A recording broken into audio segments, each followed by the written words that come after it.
दोस्तों, किशोरी क्रिएशन से मैं सपना शर्मा आप सभी का हार्दिक स्वागत करती हूँ आपके अपने चैनल पर। दोस्तों, आज के वीडियो में हम सुनेंगे सांझी माता की कथा। माता का त्योहार जो है कई जगहों पर जो है अश्विन माह की अमावस्या तिथि से प्रारंभ होता है और कई जगहों पर जो है भाद्रपद मास की पूर्णिमा से शुरू होता है। हमारी कन्याएं जो है प्रतिदिन गोबर से एक नई आकृति बनाती हैं और जिसे सुबह शाम वो पूजती है। ऐसा माना जाता है कि माता पार्वती जो है प्रतिपदा के दिन अपने पियर आई थी। सहेलियों ने उन्हें मनाने के लिए जो है वांछित फल पाने के लिए सहेलियों ने जो है ये उपक्रम किया था। सहेली है जो इसके द्वारा जो है हंसी ठिठोली और तानाकशी करती थी।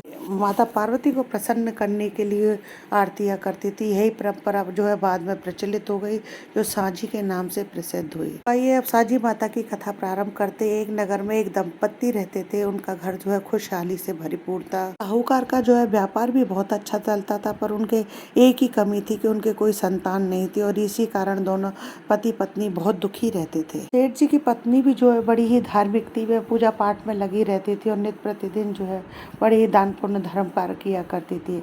ऐसा करते करते 10 वर्ष व्यतीत हो गए, पर उनके कोई संतान नहीं हुई। उन सेठ की पत्नी पूजा कर रही थी तो दोपहर के समय पर एक साधु आए और साधु ने जो है उस साहूकारनी के उदास रहने का कारण पूछा। उस स्त्री ने जो है अपना सारा दुख उन साधु महात्मा को बता दिया और उनसे कहा कि हे साधु महात्मा, मुझे भी ऐसा आशीर्वाद दीजिए जिससे मेरे घर में भी जो है खुशियों की किलकारी गूंजे, मेरी भी किसी संतान की प्राप्ति हो जाए। साधु ने कहा कि हे देवी, तुम जो है अश्विन माह में पक्ष के बाद में अश्विन माह में नवरात्रि में जो है मिट्टी से माता पार्वती की मूर्ति बनाकर उसकी तुम जो है लगातार 9 दिन तक पूजा करो। माँ तुम्हारी जो है सभी मनोकामनाएं पूर्ण करेगी। साधु के कहे अनुसार उस औरत ने जो है श्राद्ध पक्ष से पहले ही पक्ष के नवरात्रों से पहले श्राद्ध पक्ष में जो है तालाब से मिट्टी लेकर के महिला ने माता का स्वरूप बनाया। साथ ही शेर, चांद, चिड़िया, सितारे चीजें उसने माता का दरबार अमावस्या की रात वाले दिन जो है अपने दीवार पर यह चित्र बनाए। तो गोबर से सजाया, साथ में जौ भी बोए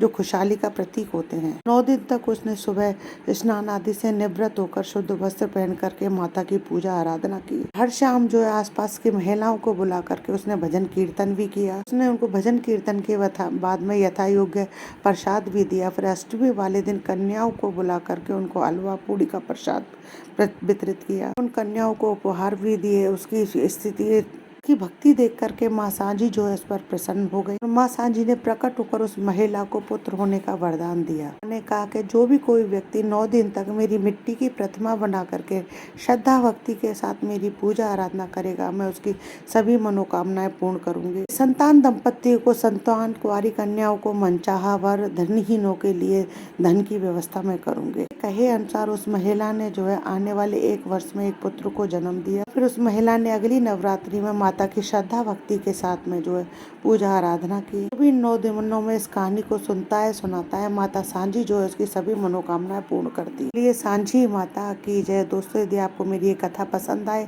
तो प्लीज मेरे वीडियो को ज्यादा से ज्यादा लाइक और शेयर कीजिए। यदि आपने अभी तक मेरे चैनल को सब्सक्राइब नहीं किया है तो उसे सब्सक्राइब करना ना भूलें। पास ही में बेल आइकन को दबाएं जिससे मेरे आने वाले हर नए वीडियो का नोटिफिकेशन आपको मिल जाए। हिंदू धर्म, रीति रिवाज, कथा कहानी जानने के लिए मेरे चैनल पर बने रहने के लिए बहुत बहुत धन्यवाद। जय श्री कृष्णा दोस्तों, राधे राधे।